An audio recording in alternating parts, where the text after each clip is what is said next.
Jorge Enrique Pisano, ingeniero civil, fue el auditor del proyecto Ruta del Sol 2, un proyecto de carretera que según el COMPES 3571 abarcaba 1071 kilómetros que iniciaban en Villeta, Cundinamarca, terminando en Y de Ciénaga Magdalena. Desde 2011 hasta 2025, el COMPES proyectaba que la nación aportaría un total de 7.5 billones de pesos en 11 años. En este COMPES, varios ministerios recomendaron encargar el proyecto a las entidades que luego serían las culpables de recibir los sobornos, o sea, los funcionarios del Instituto Nacional de Concesiones y del Ministerio de Transporte. Y así fue como ellos mismos se recomendaron a ellos mismos para liderar este proyecto. Lo peor fue que desde Brasil, según la Sala Especial de Primera Instancia, llegaba Odebrecht, quien a través de su Departamento de Operaciones Estructuradas, creado con el único propósito de pagar millonarios sobornos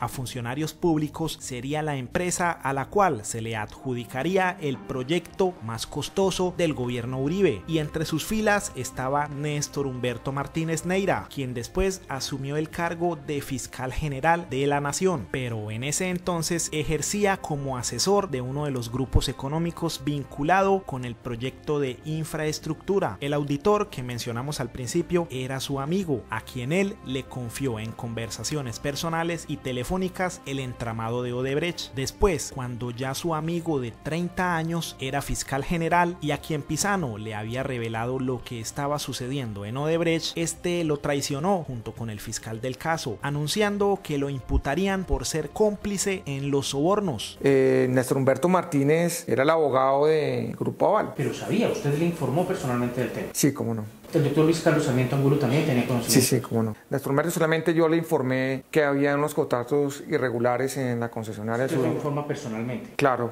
Ojalá llamen a ese estrado al doctor Néstor Humberto Martínez Neira y le pregunten, o a Alberto Mariño, al mismo Mauricio Millán, que no le mostraron, que yo les decía esto, y qué pasó.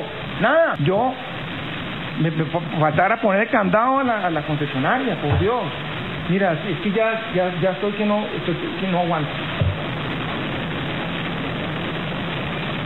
No, esto es increíble. Eso había una mafia ahí construyendo esos contratos. No, y hay una persecución por parte de la fiscalía. Lo que le está pasando a Andrade me va a pasar a mí. O me está pasando a mí. Y tengo grabaciones que no las voy a poner conocimiento aquí, sino en su debido momento. Y lo que tengo todas documentadas, todas mis reuniones, donde dije lo que iba a decir, y no las voy a poner, no las voy a poner en conocimiento, sino hasta que sea necesario. Así me pongan un revólver en la cabeza. En enero de 2017, cuando llegó la Fiscalía General de la Nación a la concesionaria, 10 días después llegaron ustedes, salieron corriendo como ratas. Y yo no sé por qué la Fiscalía no los detuvo. Yo tenía un control sobre lo que me informaban. Pero yo, para tener certeza de que todo lo que me informaban era eso, lo que hice fue yo cruzar con tesorería los pagos de cada uno de los contratistas. Oh, sorpresa. De hecho, le pegué donde empecé a ver que habían contratos y servicios que no estaban reportados al control. Era una repetición de los contratos de papel. Pues Presoam en el 2014, para resumirla rápidamente, en el 2014 tuve el objeto social, era una empresa que se llama Sky Blazer, que hacía camisetas, que tenía 20 millones de capital y contrataron por 12.000 millones, donde su objeto social fue cambiado en el mismo año. Es como si yo cambio mi hoja de vida y me pongo hoy experto en lanzar cohetes para el sol. Es que son tan brutos para hacer sus tareas de corrupción y de robo, que mira esto lo que encontramos: contratos de papel que no cumplían ninguna necesidades de la concesionaria. He explicado a la saciedad de todo lo que he hecho.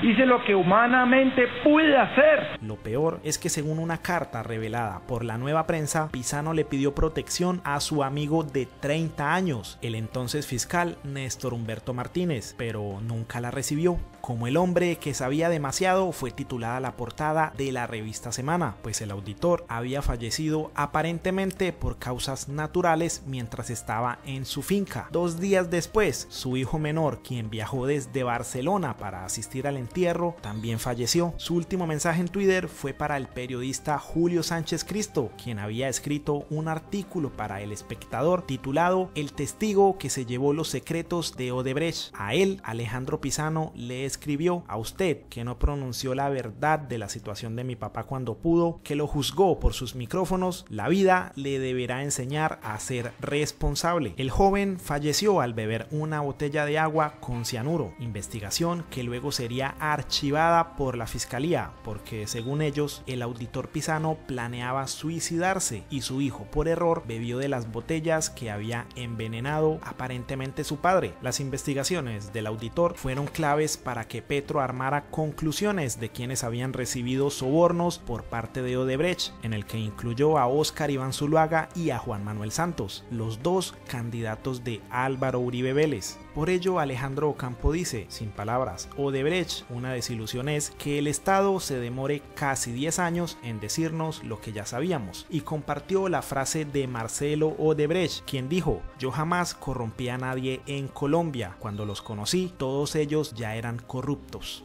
Pizano no logra desenredar el tema de los sobornos y Odebrecht no lo confiesa, y la fiscalía no investiga.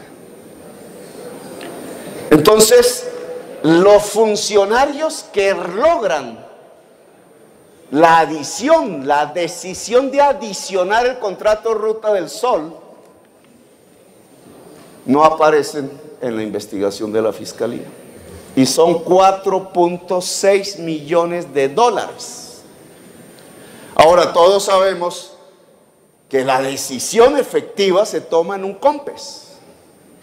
Y todos sabemos que ese COMPES, que ya es del año 2014, tiene como integrantes al vicepresidente encargado de la infraestructura, Germán Vargas Lleras, a el director nacional de planeación, que es el que hace la propuesta escrita al COMPES, pues es el secretario técnico del COMPES, que es en ese momento el señor Simón Gaviria, de Dirección Nacional de Planeación.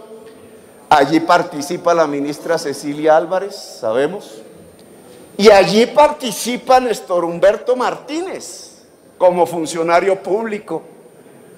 Es decir, él hace la propuesta de adición como abogado del consorcio y después se la aprueba él mismo como funcionario público o superministro, no sé cómo fue que le pusieron el nombre, en el COMPES.